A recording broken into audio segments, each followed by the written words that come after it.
Mon nom est Michel Dionne. Je vais être votre guide tout au cours de cette présentation. D'abord, devrions-nous faire de l'innovation ou plutôt devenir, être et rester une entreprise innovante? D'abord, voyons ce qu'est l'innovation intégrale. L'innovation intégrale est un nouveau paradigme qui innove en innovation. Il prend le contre-pied de la gestion, de la production et de la commercialisation d'innovation pour plutôt innover en gestion, en production et en commercialisation.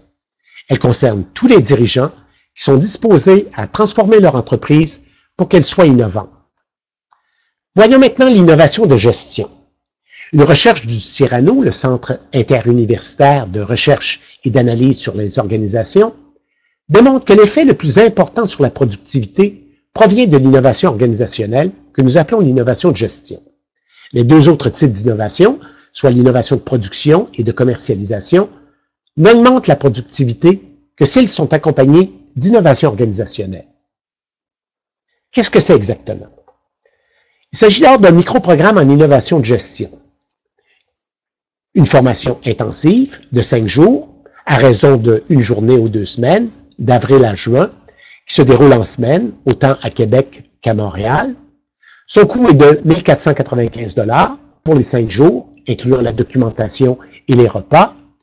Il comprend 5 unités de formation continue. Il est admissible à la loi 90, la loi sur la formation de la main-d'œuvre, mieux connue sous le nom de loi du 1%. Et finalement, on peut s'inscrire en ligne à www.formation.innovationintégrale.com. À qui s'adresse ce programme?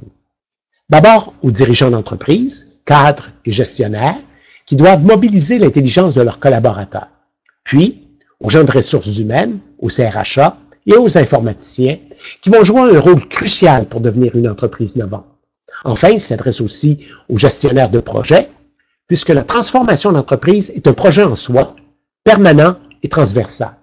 Finalement, il s'adresse aux conseillers en management et aux coachs d'affaires qui accompagnent les dirigeants dans cette transformation. Quels sont les objectifs poursuivis? D'abord, comprendre pourquoi et comment innover. Le savoir-faire, le savoir-être. Et finalement, déterminer sa stratégie. Être et faire autrement mieux. Générer donc un meilleur rendement. Mobiliser les intelligences de l'entreprise et s'approprier des connaissances. Optimiser les axes de l'innovation que sont la culture, la gouvernance et les façons de faire.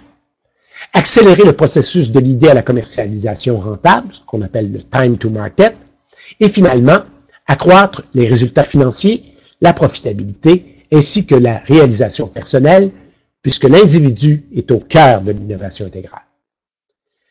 La stratégie pédagogique, quant à elle, comprend un contenu qui est innovant, à la fine pointe de l'évolution de l'innovation. Elle offre une perspective d'ensemble à 360 degrés, couvrant l'entreprise et son écosystème. Elle se compose de lectures, d'exercices et d'exposés, entrecoupés de remises en question et de mises en commun. Une intention sous-jacente, savoir-faire et savoir-être pour aimer faire. Les formateurs, quant à eux, sont des passionnés du terrain, d'expérience et de cœur. Voyons un peu le sommaire des 5 journées de formation. D'abord, au cours de la première journée, il s'agit de essentiellement s'initier à l'innovation intégrale 2.0, puis, suivant le processus classique de gestion, migrer vers une planification stratégique dynamique, puis transformer son organisation pour qu'elle soit agile, enfin, mobiliser l'intelligence de ses collègues, ce qui était auparavant la direction, et ultimement, assurer une reconnaissance continuelle, ce qui était auparavant le contrôle. Voyons maintenant en détail, jour après jour. Lors de la première journée, on va s'initier à l'innovation intégrale. Présentation des participants et initiation à l'innovation. Puis, dégager la perspective de l'innovation fermée, ouverte puis intégrale. Nous allons participer à un séminaire échange. Qu'est-ce qui fonctionne? Basé sur un article du Harvard Business Review.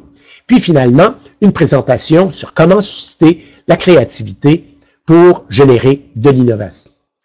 Au cours de la seconde journée, nous allons tenter de migrer vers une planification stratégique dynamique. D'abord en faisant le point sur sa mission, sa vision et son continuum de valeurs, en déterminant son positionnement, force, occasion, aspiration et résultats, qu'on appelle le modèle SOAR, par opposition au SWOT Analysis, puis ordonnancer les initiatives de croissance et les occasions qui se présentent, puis finalement mettre en place un processus de veille stratégique. Lors de la troisième journée, l'objectif consiste à transformer son organisation pour qu'elle soit agile. Comprendre d'abord l'agilité dans l'entreprise, puis progresser dans les niveaux de maturité de l'agilité, gérer la complexité des échelles de grandeur, allant du département en passant par l'entreprise jusqu'au conglomérat, puis enfin, reconsidérer le rôle des technologies de l'information dans la transformation de l'entreprise. La quatrième journée consiste à mobiliser l'intelligence de ses collègues. D'abord en alignant son style de leadership avec son quotient d'intelligence émotionnelle, puis en distinguant les profils générationnels, les boomers, la génération X, Y et Z. Enfin, en appliquant une gestion des talents adaptée aux générations pour finalement structurer l'appropriation des connaissances et leur partage. La cinquième journée a pour objectif d'assurer une reconnaissance continuelle. D'abord en définissant des indicateurs équilibrés de performance pertinents, puis en pratiquant l'approche appréciative avec ses collègues, enfin en se sensibilisant aux diverses formes de reconnaissance non monétaire pour finalement relever l'enjeu critique de la loyauté des clients sur la profitabilité, puisqu'on constate que la loyauté des clients est directement proportionnelle à la loyauté des employés. Je suis le formateur de ce micro-programme en innovation et gestion. J'ai fait carrière comme industriel dans le domaine des technologies d'information et des communications, comme président du conseil et chef de la direction du groupe Cerveau et de ses filiales au Mexique et en Europe. Puis, subséquemment, j'ai été directeur d'un programme exécutif en vente marketing auprès de l'Université Laval. Au cours des dernières années, j'étais associé à Propulsoft dans l'exportation de logiciels en Amérique latine et notamment au Mexique, alors qu'aujourd'hui, je me concentre à prononcer des conférences et à faire de la formation en innovation intégrale. Je profite de l'occasion un peu pour remercier nos collaborateurs dans la série Innovation intégrale, Québec international, Développement PME en Chaudière-Appalaches, le consortium Innovation et finalement Technocompétences. Je vous laisse sur une citation de Bouddha. Le changement n'est jamais douloureux, seule la résistance au changement est douloureuse. Merci de votre attention.